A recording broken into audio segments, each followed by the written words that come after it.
درود عزیزان، به ویدیو 134 شربت ذوق‌العقد خوش اومدین. در این ویدیو ما جنجال‌های خانوادگی و کشمکش‌های زیادی می‌بینیم و در آخر هم یه جانفشانی فوق‌العاده‌ای داریم از طرف اصیل. تو قسمت قبل دیدیم که یائیز عمر رو دزدید و با چند تا از دوستاش آورده توی یه سوله‌ای. ولی خبر نداره که عمر هم بیکار ننشسته بوده. یکی از آدماش بهش خبر داده بوده که دارن تعقیبت میکنن و میدونسته که یائیز به دنبالشه. اونم یه عده آدم بیشتر از آدمای یائیز جمع کرده و اونام آدمای یائیز رو با خودشون میبرن. عمرم به یائیز میگه تو با بد کسی طرف شدی. دستور میده که دست و پاشو ببندن و بندازن تو ماشینش که ببره تحویل کلانتریش بده. از اونورم وقتی که تونجای نوش رو راهی میکنه به عبدالله خان میگه بیا بشینیم با هم دیگه صحبت کنیم. در واقع چیز زیادی نمیتونه به عبدالله خان بگه، ولی عبدالله خان انگار که طلب داره ازشون و میگه ما با همچین دروغی نمیتونیم زندگی کنیم. پسرم محاله که قبول کنه. وقتی که میفهمه فاتح همه چیزو میدونه به تونجای میگه کاشکی که مراقب دخترتون میبودین که این اتفاقات رخ نده. بعدم وقتی میبینه از سفرش جا مونده به خونه برمیگرده. سالکیم سعی میکنه که دل شوهرش رو به دست بیاره، ولی عبدالله خان به فاتح میگه بیا بریم با هم دیگه یکم صحبت کنیم. توی اتاق کار با هم صحبت میکنن و به فاتح میگه تو باید این دختره رو طلاق بدی. کسی که نتونسته برای بچه خودش مادری بکنه چطور میتونه برای بچه تو مادری کنه؟ فاتح به پدرش میگه من عاشق باشاک هستم. من به فرصت نیاز دارم. باشاک هم تلفنی داره با تونجای صحبت میکنه و از ماجرا با خبر شده. وقتی فاتح میاد توی اتاق میگه من فاتح رو خیلی دوست دارم و براش هر کاری میکنم. بعدم با فاتح یکم بحثشون میشه. عبدالله خان وقتی میاد تو اتاق خوابشون سالکیم انگار که هیچ اتفاقی نیفتاده میخواد حرفای خودشو بزنه و بفهمه که چی شده. عبدالله خان بهش میگه همچین کاری نکن. انگار که چیزی شده. من هنوز عصبانیتم از تو تموم نشده. فردا هم میرم نیلای رو به خونه میارم. مبادا که توی این خونه بخوای آرامشش رو از بین ببری. به بچه‌هات هم بگو. منم یکم به زمان نیاز دارم. تحت فشارم نذار. عمر یائیز رو تحویل کلانتری داده و ازش شکایت کرده. بعدم وقتی که میارنش تو راه رو بهش میگه این درست نیست که اینطوری وارد زندگی یه زن بشی و بخوای تهدیدش کنی. این به معنی اینه که تا ابد اونو ترسوندی. این مردونگی نیست. این یه جرمه. الانم به جایی که لایقش هستی میری. صبح عبدالله خان با صحنه‌ای روبرو میشه که باشاک داره جمره رو توی خونه بازی میده. اخماشو تو هم میکشه و به باشاک میگه دلم نمیخواد دیگه با بچه وقت بگذرونی و بهش دست بزنی. اینجا میبینیم توی این قسمت که عبدالله خان یه چرخش 180 درجه‌ای کرده. قبلا یه آدمی بود که با همه چیز کنار میامد، ولی الان حالا به خاطر اینکه این مدت هم عصبانی شده دیگه شمشیرش رو از رو بسته. با سالکیم اونجوری دعوا میکنه و میگه که باید به این فرصت بدی و نمیدونم تو کاری که کردی من نمیتونم فراموش کنم. از اون ور به باشاک میگه که یعنی کارهای باشاک رو قبول نمیکنه، بهش میگه به بچه دست نزن. به فاتح میگه باید طلاقش بدی. عبدالله خانی که همیشه سازندگی خانواده رو تشویق میکرد، یعنی به بچه‌هاش میگفتش که باید زندگی کنین، بسازین، با هم دیگه باشین. عروسش قهر میکرد میرفت میگفتش که چرا رفته برو دنبالش. حالا داره میگه که اینا اصلا طلاقش بده.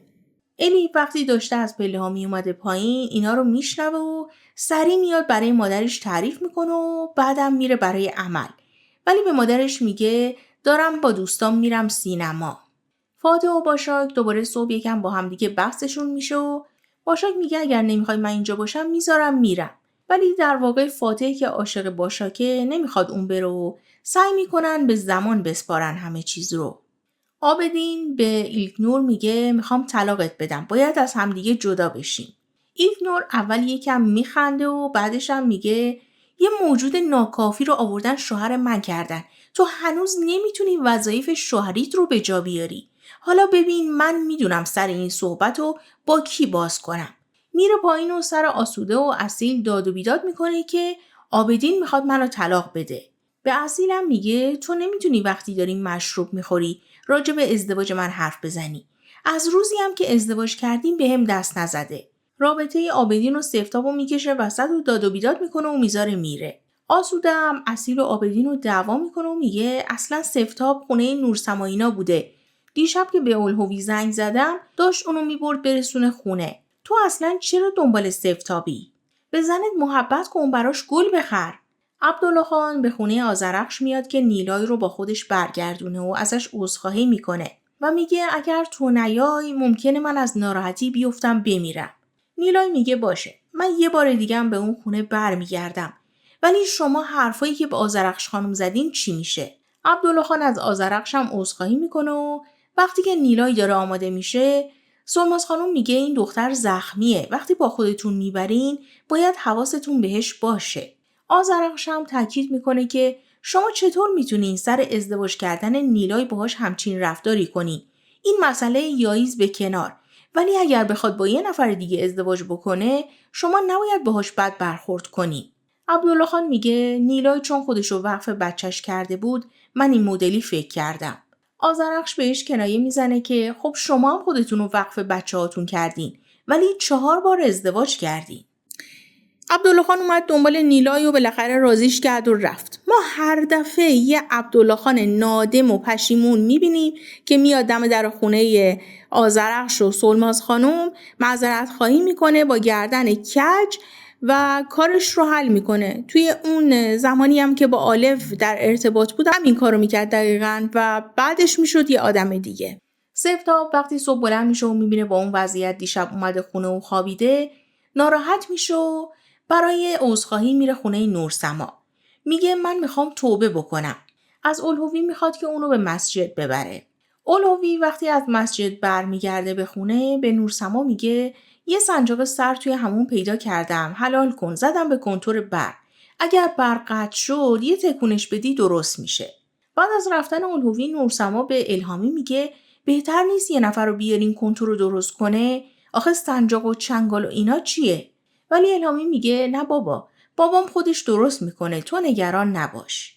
وقتی چیمن داره میره خونه مادرش، سالکین به دامن کوتاهش گیر میده و چیمن هم میگه شما بهتر حواستون به دخترتون باشه. اونم جدیدن قد دامنش خیلی کوتاه شده. الیف تنهایی رفته عمل کرده و حالا هم توی ریکاوری بعد از عمل شروع میکنه به پرت و پلا گفتن. امیر وقتی از کنار اتاق حسابدار شرکت رد میشه میشنوه که برای بار چندم داره ماشین میخره و قیمت ماشین جدیدم 20 میلیونه.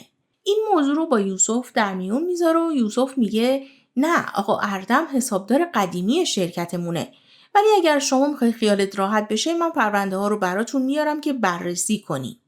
نیلای به خونه برمیگرده و در جواب سالکیم که بهش گفت خدا رو شکر که برگشتی و ما رو بخشیدی میگه شماها رو نبخشیدم. به خاطر بابام برگشتم به این خونه. گوشم هم از حرفای شما پره. میرم به بچم سر بزنم بعدم میرم سر کار. عبدالله خانم وقتی که میگه نیلای دختر من عروسم نیست باشا یکم تو خودش میره و میذاره میره. سالکیم میخواد بدونه چی شده که عبدالله خان اینو گفت و باشا کم ناراحت شد. عبدالله خان بهش میگه من نمیتونم با تو بشینم پشت فرزندام غیبت کنم.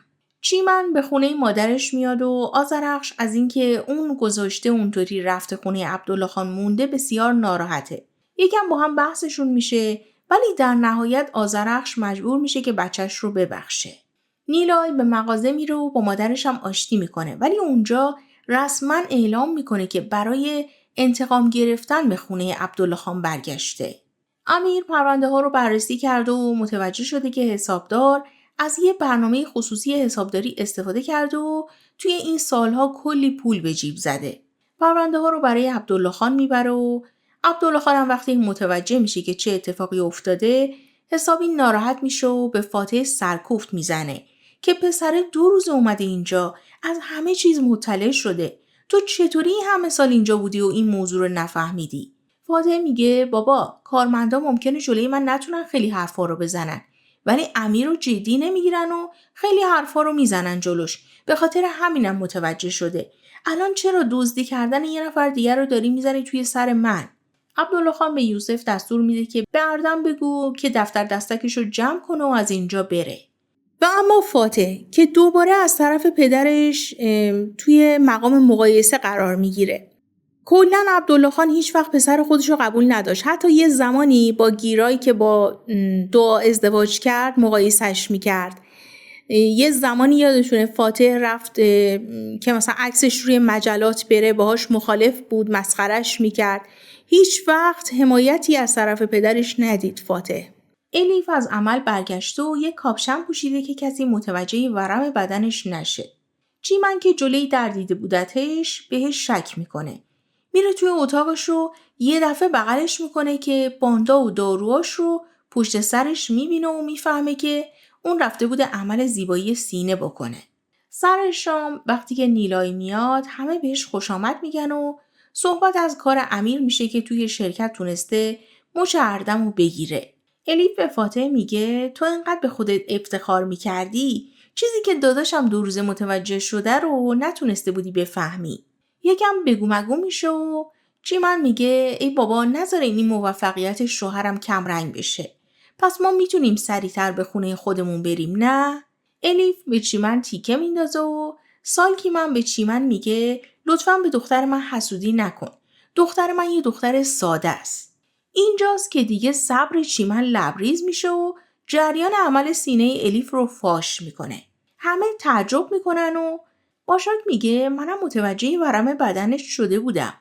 سالکی مصره که باید زیپتو بکشی پایین تا به همه ثابت بشه که عمل نکردی. مردا همشون میگن نه باز نکنه. الیف که توی این موقعیت گیر افتاده میندازه گردن چیمن و میگه چیمن به من گفت که تو سینه نداری، هیچکس بهت توجه نمیکنه. الانم ورم کرده، تو رو خدا اجازه بده خوب میشه. امیر خواهرشو میفرسته بالا و سالکیم هم حالش بد میشه. باشاک یواشکی به چیمن میگه من در مقابل تو تعظیم میکنم. چیمن به خودش قول داده که وقتی وارد خونه عبدالله خان میشه از الیف و سالکیم کم نیاره. یه جورایی سعی میکنه که هی دستشون رو کنه و داره به شخصیت بد داستان تبدیل میشه. دوستان عزیزم حتما ویدیو رو لایک کنین و کانال رو سابسکرایب کنین. این کار شما باعث میشه که ویدیو بیشتر دیده بشه و به مخاطبای بیشتری نشون داده بشه. عمر و آذرخش میرن توی یه فروشگاهی که آب بخرن و آذرخش قرصشو بخوره. اونجا یه زن و مرد موتورسوار وارد میشن و دختر هرچی دستشو به علامت کمک تکون میده فروشنده متوجه نمیشه، ولی آذرخش میفهمه و به عمر میگه که این دختر کمک میخواست. میدونن دنبالشون و وسط راه هم به پلیس زنگ میزنن و عمر میپیچه جلوی موتورسوار و پلیس هم میرسه و پسره رو با خودشون میبرن بازداشت میکنن. سالگیم بعد از اینکه شام تموم میشه میره تو اتاق دخترش رو سرش داد و بیداد میکنه و میگه فردا باید بری اونا رو در بیاری. تو باعث شدی که من حرف بشنوم از این دختر چیمن. صبح که میشه همه سر صبحونه به الیف حرف میزنن و چیمنم از این وضعیت سوء استفاده میکنه و حسابی میسوزونتشون. وقتی نیلای از فاتح میپرسه تو چرا ناراحتی، سالکیم کنایه میزنه که به خاطر موفقیت امیره. فاتح که این روزا اصلاً اعصاب نداره به سالکیم میگه سالکیم خانم کافیه دیگه. دخترها تموم شدن نوبت منه؟ من شبیه بقیه نیستم. عبدالله خان میگه فاتح آروم باش، به من احترام نمیذاری، حرمت سن و سال سالکیم خانمو داشته باش. سالکیم من بهش بر میخوره که مگه من چند سالمه که بهم اینطوری میگی؟ اولهوی طبق قولی که به سفتاب داده بوده آوردتش به مکانای زیارتی. سفتابم مثل بچه‌ها ذوق کرده و وقتی که عابدین بهش زنگ میزنه که بگه دارم طلاق میگیرم، سفتابم این موضوع رو بهش میگه که اولهوی من آورده به زیارت. عابدین عصبانی میشه و سراسیمه میاد این داستان رو برای آسوده و اصیل تعریف میکنه. ایلکنورم میاد میگه من تصمیممو گرفتم، طلاق میگیرم، ولی باید این خونه و یه ماشین به نامم بکنین وگرنه طلاق نمیگیرم. الیف میره به دیدن تونجای. یه جوری میشینه که قشنگ تونجای بتونه تغییراتش رو ببینه. یکم دارن با هم گپ میزنن و باشاک سر میرسه. الیف هم خودش رو جمع جور میکنه و بلند میشه میره. باشاک از پدرش میپرسه که این چرا بلند شده اومده اینجا. تونجای میگه من این چیزا رو نمیتونم به کسی بگم. مدام هی بهم زنگ میزنه و چندین بارم به دیدنم اومده و برام غذا سفارش داده. باشاک که این مدت به الیف شک کرده بوده، شب که میرسه خونه میره سراغ الیف که ازش حساب پس بگیره. الیف هم انکار میکنه و سالکیم سر میرسه. وقتی باشاک موضوع رو مطرح میکنه، سالکیم همچنان با شلوغکاری میخواد کارای دخترش رو نادیده بگیره. با مزه ترین سکانس های سریال متعلق به الیف، با عملی که انجام میده و توری که برای تونجای پهن میکنه و باشاکی که میخواد الیف رو بکوبه و یه کاری بکنه که دست از سر پدرش برداره. ایلکنور وقتی که آسوده و اصیل دارن صحبت میکنن میاد پایین و میگه شرط و شروط منو قبول کردین یا نه؟ از حرصش هم میزنه وسایل آسوده رو میشکونه. وقتی که اصیل به آبدین زنگ میزنه و میفهمه که اون رفته دم در خونه نورسمایینا که ببینه سفتاب از اونجا میاد بیرون یا نه، اصیل هم میگه من الان میام دنبالت. بعد از شام باشاک جریان رفتن الیف به دفتر پدرش رو دوباره عنوان میکنه که عبدالله خانم بفهمه. بین فاتح و امیر دوباره بگو مگو میشه. الیف هم میگه باشاک به خاطر اینکه بابا عبدالله سرش داد زده اینو داره مطرح میکنه. اینجا دیگه باشاک و فاتح تصمیم میگیرن که رازشون رو عنوان کنن. وقتی که قضیه جیمو رو عنوان میکنن، همه آدمای اونجا تک تک سرزنششون میکنن. حتی امیر. فقط چیمن و نیلای هستن که با باشاک همدلی میکنن و میرن طبقه بالا که کنارش باشن. امیر دوباره به فاتح میگه تو این رو زن خودت میبینی و میخوای باهاش ادامه بدی؟ فاتح دیگه از کوره در میره و بلند میشه یقه امیر رو میگیره و عبدالله خان اینا هم سعی میکنن که جداشون کنن.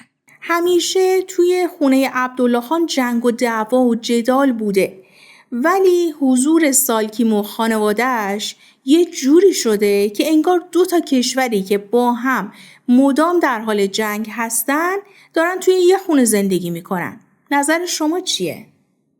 اصیل وقتی که میبینه آبدین از جلوی خونه نورسما تکون نمیخوره، اونم کنارش میشینه. الهامی نیمه شب بلند میشه که لیوان آبش رو پر کنه تا دم در میرسه و میبینه که کنتور جرقه زد و آتیش به همه جا داره سرایت میکنه. سعی میکنه که خودش رو نجات بده. از این ورم اصیل و آبدین میبینن که خونه نورسما منفجر شد. همسایه ها بیرون میریزن و آتیش سوزی بالا میگیره. الهامی هم که زخمی شده بوده میگه نورسما و پدرم اون بالا هستن. اصیل از یکی از همسایه ها پتو میگیره و خیسش میکنن و سری میره بالا که نورسما رو از میون آتیش نجات بده. و حالا اصیلی که به خاطر عشق جانفشانی میکنه که بره نورسما رو نجات بده. بعد ببینیم نورسما رو نجات میده، الهامی چی میشه، پدر الهامی چی میشه و اینجا معنای عشق و دوست داشتن خودش رو نشون میده. من در عجبم، خانواده الهامی خودش و پدرش با اینکه نمیتونن جزئی ترین مسائل زندگیشون رو توی قسمت‌های مالی حل بکنن، چطور اینقدر به فکر ازدواج هستن؟ از این ور الهامی که با نورسما ازدواج کرد و پدرش هم اومده اونجا مونده و چتر باز کرده و حالا به دنبال اینه که یه زنی هم برای خودش جور کنه، از اون ور با آسوده، از اون ور با سفتاب. نمیدونم، من واقعا همچین خانواده‌ای رو درک نمی کنم. شما اگر نظری دارین حتما برام بنویسین. تا ویدیو بعدی، خدا نگهدار.